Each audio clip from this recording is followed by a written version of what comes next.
sobre o espaço sonhadora e bela.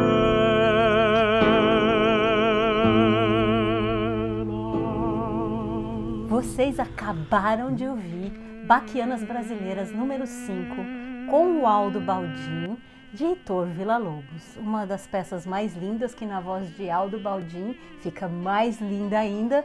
E aqui no estúdio, com muito prazer e com uma sorte imensa, está Yves Goulart, o nosso querido diretor de cinema em Nova York, que 14 anos estudou e fez uma obra-prima com a vida de Aldo Baldin.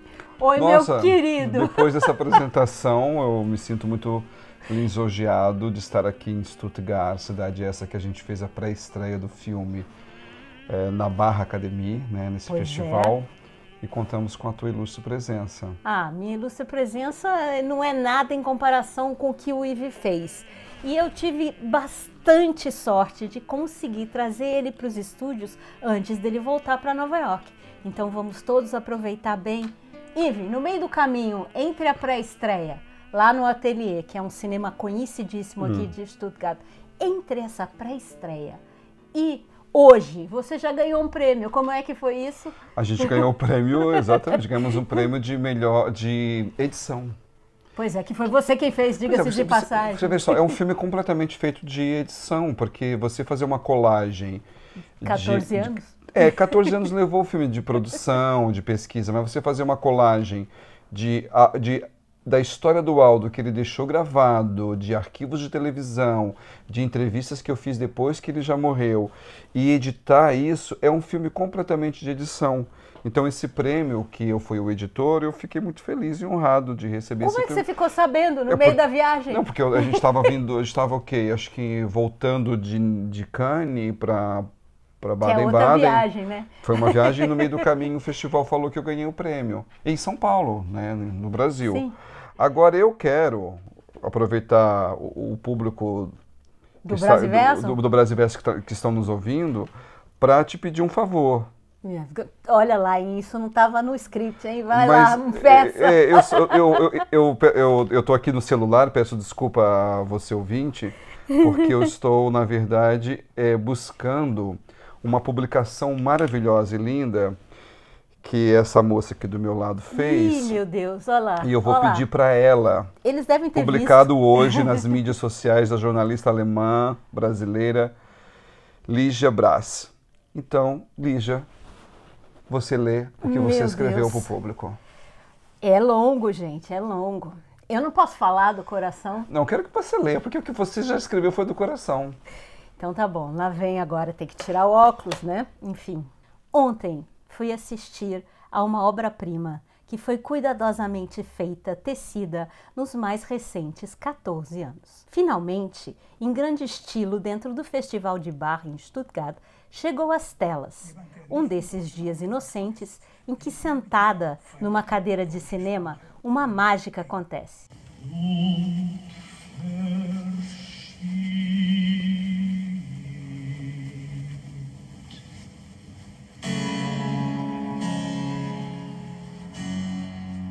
E dentro do passo dessa mágica acontece o reencontro feliz das emoções, dos fatos e da alma. Tudo isso em presença tanto física quanto espiritual e artística. Yves Goulart, cineasta que mora em Nova York há muito mais que 14 anos, há de trilhar para além de hoje o caminho parecido com o de Aldo Baldin. E eu acho isso mesmo, viu, gente? Esse vai ser outro que vai fazer uma história, já está fazendo. Ah, você nunca ouviu falar esse nome antes? Nem Yves Goulart e nem Aldo Baldin? Pois é, queridos e queridas, há biografias que se desenvolvem quietinhas e poderosas no meio da balbúrdia midiática que somos todos mergulhados. E agora eu vou continuar contando para vocês então, o que isso conte do seu coração, já que você... Não, porque continua aqui no coração, é mesmo de verdade, Yves. Sabe, Aldo Baldin, ele nasceu numa cidade que, aliás, é a mesma que ele nasceu, que se chama Uruçanga, em Santa Catarina. E um belo dia, Yves descobriu isso e começou a pesquisar sobre a vida de Aldo, que eu, lá nos meus primórdios da Alemanha, me lembro vagamente das pessoas do Círculo Brasileiro comentando de um cantor de ópera brasileiro de Santa Catarina que cantava por todos esses palcos maravilhosos do mundo. Uma pessoa que veio de uma família muito simples, que aliás a gente vê no filme que nunca entendeu. Essa pessoa cantava e aprendeu a cantar. Ele do seminário, que ele quase foi padre, ele saiu lá de Uruçanga e cantou nos maiores palcos líricos do planeta. Isso. Com as maiores vozes do planeta. Como a maioria de nós não é lírico e não tem muito contato com esse mundo da ópera, esse nome passou por aí, ficou muito famoso no seu meio, mas precisou vir o Yves para mostrar para a gente que emocionante e linda é essa biografia. Olha, Lígia, sabe que a gente exibiu o filme na Universidade da Musical Schule de Karlsruhe essa semana passada, que o Aldo Baldin foi professor catedrático, ele tinha o título de professor, né? E um dos alunos que estava na sala de cinema, ele está fazendo um estágio na universidade, ele é do Rio de Janeiro, então ele estuda música. E quando a gente abriu para o público fazer perguntas, ele perguntou como é que a gente não ficou sabendo da existência do Aldo Baldin no Rio de Janeiro. E o Aldo passou pelo Rio e tal. A minha resposta foi simples e objetiva, que eu vou compartilhar aqui com o público e para você. O Aldo morreu no momento que não tinha internet. O Aldo não estava à disposição da vaidade como a gente está hoje. Portanto, ele estava à disposição de ter registrado a carreira dele. O Aldo naquela época já tinha uma máquina de filmagem, uma beta. Sim, graças a Deus, senão você não tinha tanta coisa para fazer o filme. Aí a gente tem aí um material orgânico do Aldo cantando em casa, inclusive quando completou 40 anos ele fez uma festa em casa e ele canta no piano, e essa gravação ele tá no filme, lindo, né? Ele tá solto, ele tá com muita energia e feliz.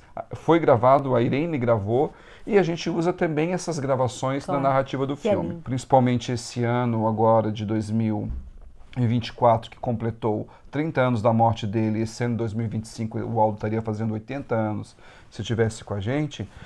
O que também não é uma idade que hoje em dia significa muita coisa. Porque... Seria lindo se seria tivesse lindo. por aqui, eu acho que né? ele seria talvez reitor, vice-reitor em Karlsruhe, com certeza. Né?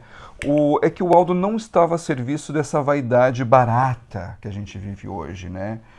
De influencer, de não sei quantos números de pessoas que são seus seguidores, aí então você é alguma coisa. Não, pelo contrário. Tem um aluno do Aldo Baldin, o Fernando Portari, isso não está no filme, vou contar para o público. Olha só, hein, gente. Fernando Portari, exclusivo, tenor brasileiro, foi aluno do Aldo, morou na casa do Aldo um período, porque ele veio aquelas primeiras semanas, primeiros meses que você chega.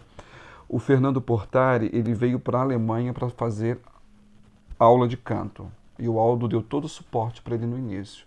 Portanto, o Fernando tinha passado numa audição para cantar com Plácido Domingo no Brasil, no Teatro Amazonas. Aquele teatro maravilhoso. Maravilhoso, num grande concerto que ia ter. E o Fernando, muito feliz, perguntou para o Aldo: Aldo, eu passei para cantar com ele em papel pequeno, alguma coisa assim, muito simbólica, mas era com Plácido Domingo. O Aldo falou: tudo bem, você pode ir, vai, mas eu não vou te dar mais aula. Você está indo pelo caminho errado. É a vaidade. Olha. Nossa, bem interessante. O Fernando conta isso pro filme, Eu não entro na edição, mas ele também, o Fernando fala como o Aldo tinha um olhar todo voltado para esse desprendimento que a gente tem que ter, que a gente está a serviço da carreira e a serviço da arte. E ela não pode ser maior, você como artista não pode ser maior do que ela. Isso é falado no filme. E é bonito de você sentir esse Aldo Baldin, que ainda ressoa nesses alunos o que foi e o que era Aldo Baldin. Pois é, e olha, gente, aí só vendo o filme, e por mais que as pessoas não queiram ir mais ao cinema, por mais que as pessoas tenham determinados preconceitos contra documentários, que graças a Deus estão... Eu acho que está voltando... Eu nunca tive, eu acho que talvez eu nunca observei isso. Inclusive, eu até acho que ultimamente voltamos a produzir melhor. Tem muitas coisas interessantes sendo feitas, principalmente no Brasil, mas houve uma época que era muito difícil, né? Era muito difícil. Eu tenho alguns amigos que pararam no meio do caminho, por isso que eu estou falando, por falta de apoio, coisa que também você passou, só que você tinha um sonho, né? Você e o Aldo foram duas almas que se encontraram mesmo não tendo se conhecido pessoalmente. Mas eu acho que esse é um filme que todo brasileiro, principalmente, voltando a falar daquilo que eu escrevi, que mora fora do Brasil ou pretende ir, porque ele é muito esclarecedor, né? A gente nunca vai, que nem o Aldo, nunca perdeu. O Uruçanga nunca saiu dele. Ele sempre gostou da natureza, de plantar. Os pais dele eram agricultores, né? Lá em Santa Catarina. Mas é um filme de tanta emoção e ele, por onde passou, deixou tanta emoção, tanto amor. Você vê aquelas pessoas que o ajudaram, que deram aula para ele, se emocionando. Você captou isso, Ive, com uma maestria de obra-prima. E Obrigado. é por isso que eu queria muito que você estivesse aqui para contar isso, né? Então, assim, tem alguma coisa muito especial que você tem para falar sobre o Aldo? Quando você falou ali do imigrante, eu me coloco nesse lugar como um imigrante que mora nos Estados Unidos, e numa metrópole como é Nova York. Mas se a gente analisar na história da humanidade, o homem sempre foi imigrante, né? Desde quando esse homem sai da África, que ele vai conquistando o norte da África, né? Depois a Europa, a Rússia, e ele passa para a América do Sul. Segundo a história dos historiadores, né? Esse homem ele nunca se conteve em ficar numa terra fixa. No fundo, quando o Aldo Baldin vem para a Europa, ele vem em busca de si mesmo. Ele é um homem que os seus avós nasceram em Chioggia, ali na Itália, próximo de Venezia, né? É um homem que vem em busca dessa alma dele. Segue a energia. Vamos voltar lá para o Milton Nascimento, né? Que a gente tem que ir aonde o povo está. Sim. Aldo Baldin, como um tenor, ele vem em busca do povo estar daquilo que... Porque não teria isso, inclusive, no aqui Brasil, Alemanha, lá, aqui Alemanha, estaria esse povo para ouvi-lo também, né? Então, assim... O que faz a gente ter uma pulsão de ir, né? É em busca da nossa alma. Então, olha que bonito como a vida te leva aos encontros, né? Eu, como uma pessoa que nasci em Uruçanga. Que nem o Aldo. Que nem o Aldo. Isso é importante disso. Fui vendedor de disco. Nunca vi a capa de disco, essa capa do Aldo, esse disco do Aldo, numa loja em Uruçanga. Eu só fui descobrir que o Aldo tinha um disco em Nova York. Aí fui pedir autorização para a Irene para usar uma música no filme Além da Luz, que é um filme sobre sexo. E quando a Irene autorizou e comecei a fazer a pesquisa e eu vim para cá, eu descobri que ele tinha mais 99. Ele tinha quase mais de 100 até. Mais de 100 obras em vinil. E CD. Mas assim, como é que uma pessoa tem 100 discos publicados e o grande público, né, outras pessoas nunca falaram, nunca souberam? Porque eu acho que nós, como país do futebol, a gente não dá valor muito a esse lugar. Nem vamos entrar nessa seara, mas é bem por aí mesmo. Porque a gente fala tanto de preconceitos, Lígia, né? E há também um preconceito, tudo aquilo que a gente não conhece. Porque o público gosta. Não, mas eu mesma, que ouvia falar do Aldo Baldin dentro do círculo brasileiro, nunca tive a dimensão de quem ele era antes de você. É um cantor de ópera louvável. A gente falava disso. Algumas pessoas iam vê-lo. Mas eu não tinha dimensão desse caminho de amor que ele deixou por trás de si. Então, Lígia, vamos aproveitar o espaço da rádio e vamos falar de outro brasileiro que está aqui em Stuttgart fazendo uma linda carreira e é um cantor brasileiro. Olha aí, gente. De Belém do Pará. Atual. De Belém do Pará. Aldo Baldin versão 2.0. Que é o Atala Ayá. O Atala, eu fiz uma reportagem com ele. Ele cantou com Plácido Domingo no Metropolitan. No Metropolitan Opera em Nova York, tendo uma carreira linda aqui na Europa. Aliás, eu acho que você podia um dia ter convidado para vir aqui na rádio. Maior prazer. Ele é seu vizinho. Atala. Né? Aberto os estúdios da Frais Rádio para você. Não foi na exibição do filme porque falou que estava começar os ensaios em Roma, numa ópera que ele ia fazer, mas está fazendo uma carreira brilhante, linda. E se eu não quero aqui fazer comparação, só para o público leigo que não entende, é que o Aldo também eu vou fazer uma analogia, como futebol. O Aldo ele jogava futebol de campo, futebol de areia e futebol de salão. E ele era bom nos três. O que é o futebol de campo? A ópera. O que é futebol de areia? O lead. O que é o futebol de salão? Os oratórios. Então ele ia nesses 3 lugares e fazia muito bem. Muito bem. Quando ele fazia ópera, ele era brilhante. Quando fazia lead, quando fazia música de câmera, quando fazia oratórios, quando fazia música de bar, era tão brilhante quanto. Então o Aldo navegava nesses lugares, coisa, por exemplo, que o Pavarotti não chegou a navegar nesses lugares. Oportunidade de aprender também, né? O Aldo, vocês vão ver no filme, não quero nem falar nada, fazer um spoiler aqui, mas de onde o Aldo, onde ele veio, entendeu? De onde veio o Pavarotti? Provavelmente teve muitas outras oportunidades, Sim. Teve outros professores, não teve que aprender do mesmo jeito que o aí falta mesmo a várzea. Eu né? acho que o Aldo explica isso no filme, porque quando o Aldo tem a voz do príncipe, né, o tenor que faz o príncipe, ele não tem o corpo do príncipe. É verdade. Então ele é obrigado a usar a voz dele para se reinventar, ressignificar e utilizar a potência dessa voz para personagens que não exigem uma altura, uma aparência, como a ópera exige. Hoje em dia talvez tenha mudado isso, né? Mas a gente está falando aí dos anos 90, Exatamente, anos a 80, gente né? está falando dos anos 80, 90, era outra época. Mas me diz uma coisa, onde é que pode ser visto o seu filme fora dos festivais, principalmente no Brasil? A gente espera entrar em cartaz agora no segundo semestre, junho a julho, no Brasil, né? Com um distribuidor. A nossa passagem aqui na Alemanha também é um lugar de contatos, que a gente está fazendo esses contatos. Atenção pessoal todo aí da colônia e das comunidades brasileiras, eu recomendo de coração entrar em contato. Se não tiver o contato direto, entre em contato comigo, que eu coloco vocês em contato para que esse filme seja exibido mais vezes para mais pessoas que migraram. Porque ele fala diretamente ao nosso coração e é um reconhecimento de coisas que todos nós passamos. Você, Exatamente. eu, quem está nos assistindo ali atrás da câmera também, né? De várias idades. O Aldo ele traz essa resiliência, né, do ser imigrante, da perseverança, do trabalho, de você estar disponível, não importa. Da não negação. Da não negação. Da não negação. Exatamente. Que é E você está disponível, né, mesmo que você faça um trabalho que não é tão nobre ou tão grande quanto um cantor de ópera, que seja vender sorvete, que seja ser jornalista, que seja ser professor, que seja o seu melhor. O seu melhor em tudo que faz. O seu melhor. Isso é o recado que o Aldo Baldin deixa no filme, que o Aldo Baldin nos ensina, né, porque eu aprendi muito com ele também. E essas cartas do passado que o Aldo escreveu através da gravação da própria voz, primeira pessoa, que hoje a gente revela ao público a história do tenor Aldo Baldin, ela serve de experiência para jovens hoje, né? Principalmente acreditar no seu potencial. Principalmente jovens nessas áreas da arte que são tão trabalhosas, né?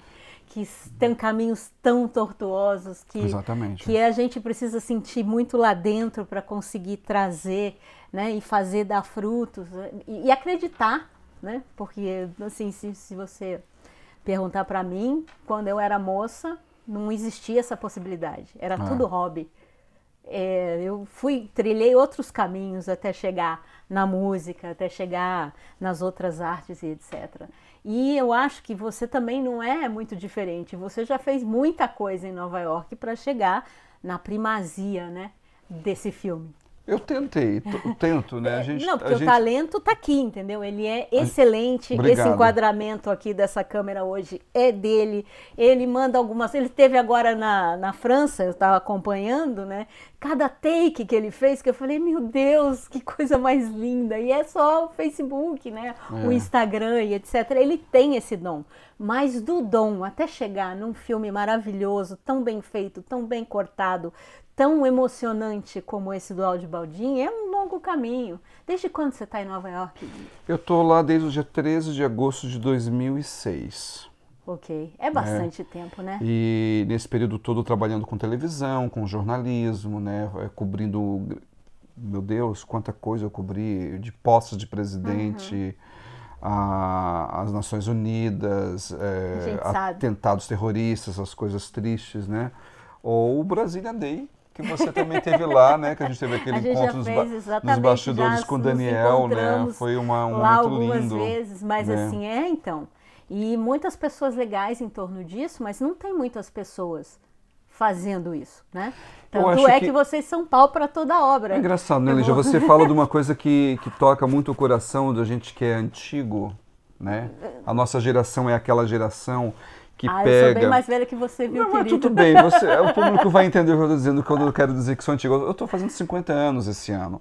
E nós somos uma geração, Lígia, que a gente pegou a era do não internet. A gente pegou disco de vinil, a gente pegou o Sim, CD, sim, a fita cassete, sim. o telefone. Sair para discoteca sem celular, Sem celular, né? A gente não tinha o imediatismo.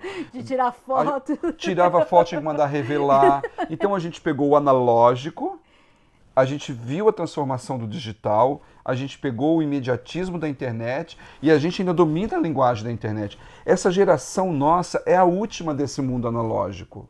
Você já parou para pensar? Sim. Então Não, a gente- já paro, penso sempre. A gente penso sabe sempre. o que é os anos 80, anos Que 90, grandes anos do 80. que esperar um programa de televisão ir para o ar. Claro, Hoje claro. as pessoas nem assistem mais TV. Nem assistem mais TV. Né? Então, a gente pegou jornal impresso. Quantos recortes dos jornais com a tua foto do filme que você fez, da peça de teatro que você fez, que eu tenho guardado? A gente é dessa época. Isso que eu falo que é o antigo, desse mundo analógico, que o Aldo Baldin também era. E por isso que eu te falo uma coisa. Olha só. Se o Aldo não tivesse gravado as fitas de beta, revelado as fotos, guardado o recorte de Ia jornal, ficar difícil. não teria filme. Não teria. Se tudo que a gente faz aqui é publicado na internet, todo mundo vê, mas daqui a 30 anos alguém vai poder rever o nosso encontro hoje, Ia ser- talvez não, essa foto precisa ser revelada, guardada no papel. Então eu vou aproveitar mais uma coisa para vocês, aproveitar que a gente está com a câmera ligada aqui. Vocês viram que ele acabou de falar que é cinquentão, né? Dá uma olhada nessa figura, como é que ele está lindo. Obrigado. Cinquentão com carinha de 30. Olha lá, é alguém lá de fora falando isso. Aliás, a gente tem que falar da gente. visita aqui hoje do estudante brasileiro. É verdade. Pedro, vem aqui para trás, por favor. A gente tem uma pessoa estagiando aqui com a gente, que foi no filme. Pedro, dá oi para todo mundo ali. Oi, gente. Tá pela primeira vez assistindo como é que a gente faz filmagens. Quem sabe, né? Fazendo alguma coisa para o futuro. Exatamente, o Mas Pedro... essa geração totalmente É. digital, não é? Totalmente digital. O Pedro teve no filme, o Pedro assistiu o filme, né? Até aqui com a gente ouvindo a entrevista e fazendo um trabalho de escola. E eu acho, Pedro, que nós dessa geração, que através desse filme, através do que a gente está fazendo, são cartas que a gente está... Se usa cartas ainda? Se não, né? Então são mensagens, registros mensagens. para o futuro, de que esse mundo existiu. Cápsulas do tempo. Cápsulas do tempo. Olha só. Obrigada, hein, Pedro? Espero que seu trabalho fique lindo. Obrigado. Lígia, então é isso, né? É isso. Vamos se despedir, porque Eu se acho- deixar, a gente fica A aqui gente 2 fica. horas falando, sabe? E eu acho que a gente podia convidar o público para ouvir, né? Já que a gente começou o Aldo ouvindo. Isso. A gente ouviu Baquianas. O que a gente vai ouvir agora? A gente pode ouvir Aldo Baldin cantando, então, uma música em italiano, Uma Furtifa Lágrima. Ok. Então vamos lá. Muito obrigado para todo mundo. Brasiverso, um reality show na frequência do seu coração, batendo mais forte. Tchau. Tchau. Una furtiva lacrima negli occhi